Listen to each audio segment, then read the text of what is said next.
Hey, welcome to Ozzstar Cars. Today we've got a squirter issue on this Nissan Maxima right here behind me. Why don't we go inside the car and see what's going on? So we've got two squirters. One's here on the driver's side, and then we've got the other one here on the passenger side. Now each squirter has two nozzles, so it's four total. Let's put the ignition on here, and then in this car all you do is pull the stalk on the right hand side towards us, and that'll should turn the pump on. Let's see what's going on here. So there you go. So the passenger side is squirting real nice, but we've got nothing on the driver's side. So why don't we go out under the hood and let's check a few things real quick. So we've got the reservoir here for the washer fluid. Now we know there's fluid in here. Obviously we saw the passenger side working, and there you go. I just dropped some in that has there's a little hole on here. You hold your thumb on that hole and then pull up. It's like a straw, the old straw trick, and it holds the fluid in there. When you release, you can see it come out. It's getting kind of low, but it's in there. These have a little electric pump down at the bottom, a little motor, and all that does is pump the fluid. It's usually through like a little 1/4-inch hose, and this one seems to run along the fender, passenger fender, and then right up in here. But anyway, what's good is we know that the pump is working. We know the switch inside is working because we got the passenger side operating. So that's good news for us. Now, if that wasn't squirting, I probably would have went right to the pump to see if I'm getting power and ground there from the switch to diagnose it that way. You know, check fuses and all that good stuff, cut wire, whatever, short, whatever it might be. But in our case, we know that's working. So we follow this hose up right here. It's like a 1/4-inch, and most cars are going to be the same setup. This car happens to have a squirter in the hood, two of them. So that's the passenger side from underneath. Let me give you a shot. Maybe you can see what it looks like here. Let's see, right there.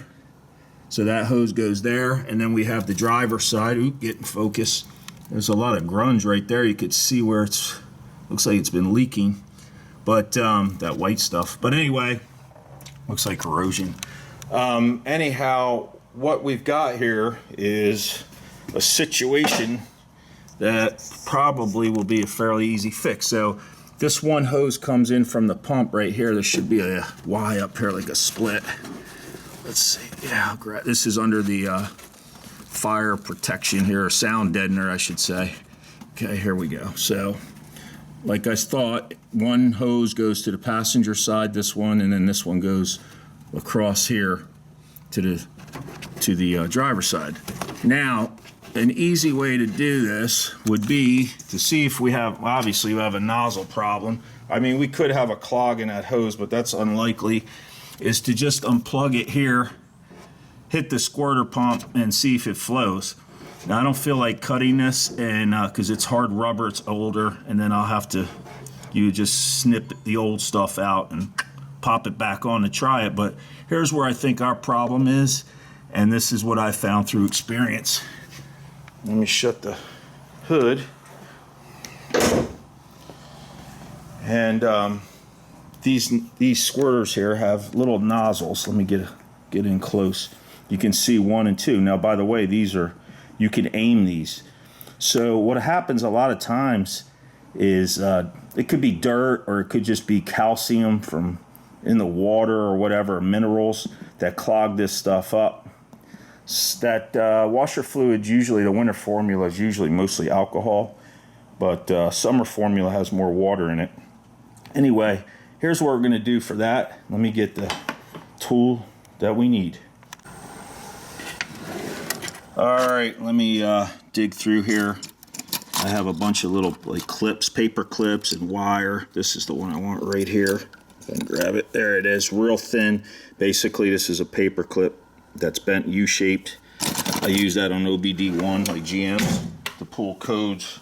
You actually jump the terminals. I think it's AB. Anyway, this is the perfect diameter. Now, if you don't have a small paper clip, you can use a pin or a very small needle. And what we're going to do is we're going to try to hold this camera steady. That's what we're going to start with. Let me see here. I think we're in focus, maybe. There we go. And all I do is take this paper clip, And it looks like this one on the right, it definitely is clogged. I see a bunch of crap. And it fits in there perfect. And just pull it in and out a couple of times gently. Hopefully this is going to clear our clog. Now, these little things are like a lizard eyeball. If you've ever seen lizards, they can rotate their eyes. So what you can do is if you want to aim these, let's say it's too high or too low, all you do is move this thing. You can actually move them to where you need it. So last I checked, these were aimed pretty good, so I'm not going to mess with that right now. But anyway, I just do it a few times, and hopefully it's cleared out. Let's go back into the car, and let's give it a squirt shot. Key on. Obviously, make sure your ignition's on, so that you know the pump's going to work.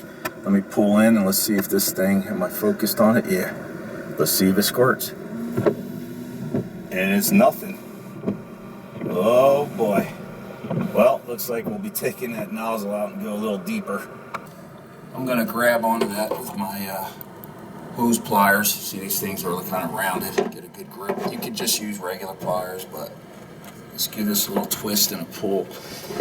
And hopefully it'll come off all right. There we go. All right, so that's off. What I can do now is I'm going to put this in a jar. We got to test to make sure we don't have a clog further up. Nothing's ever easy.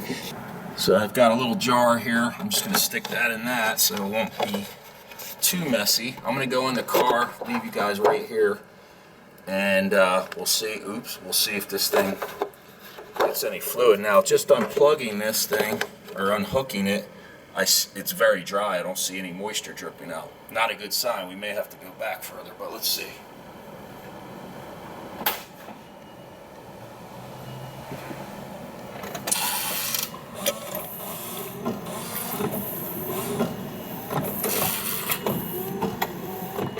All right, that was good.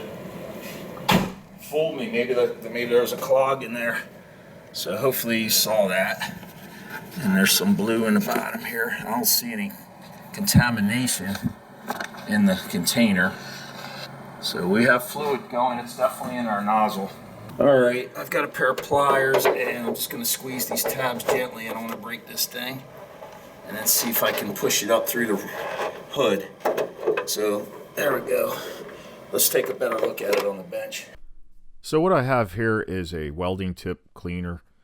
These are basically files. They're small round files. They're made of metal, and they work really good as far as getting into small orifices. If you're working on even like a carburetor and you have those jets that you need to clean out or clog, you can use this thing. It works really well. So since the paperclip trick didn't work on the car, I decided to do this from the back here, which you see.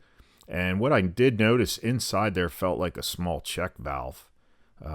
That's the only way I could describe it. It would kind of get hung up. So I forced that in there a few times, and just to get any of those minerals or whatever build up out of there. And you can get one of these tools for under $10. They're relatively inexpensive, and they work great for all kinds of stuff like this. Some people use guitar string if you have that, but I like the file. All right, we gave it a good off the car ramrodding. So I'm going to hook this back up. Let's like bench test it, so to speak. And let's see what happens there now. I'm going to hit the squirters again. Hopefully it works.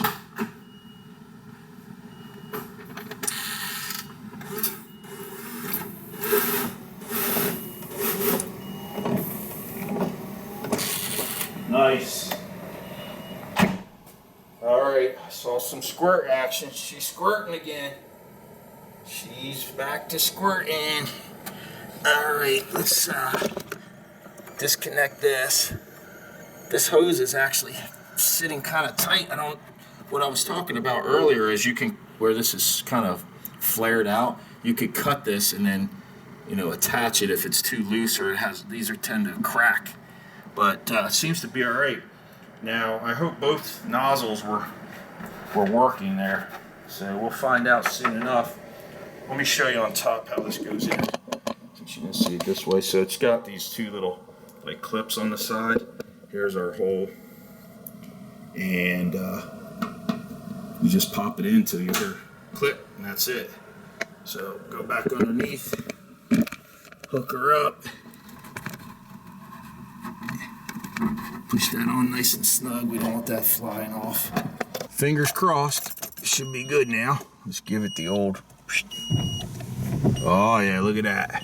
Squirt me, mama. Nice, that one's squirting. Oh, everybody's happy.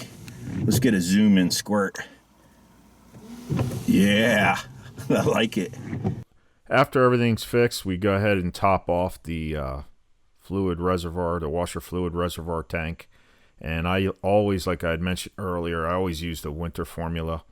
I never go with the summer formula because I've had issues where it turns cold and then that thing becomes a block of ice and then you have no squirt action at all. So that's it. Top that off and we'll wrap this one up. So that one was pretty easy. Just take a pin or a small paper clip, clear the nozzle. This one we had to remove, and she's squirting like a champ once again, so not too bad. 5-minute job, really. And speaking of that, I'm looking over here in the mirror. It's catching my eye. We've got the boss's car right there, and she's having a windshield washer fluid issue.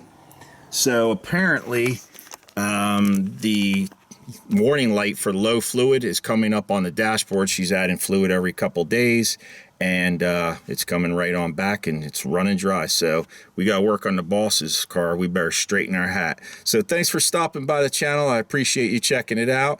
I've got other repair videos right here on YouTube, Instagram's Ozzstar1, and I'll see you on the next one. Take it easy.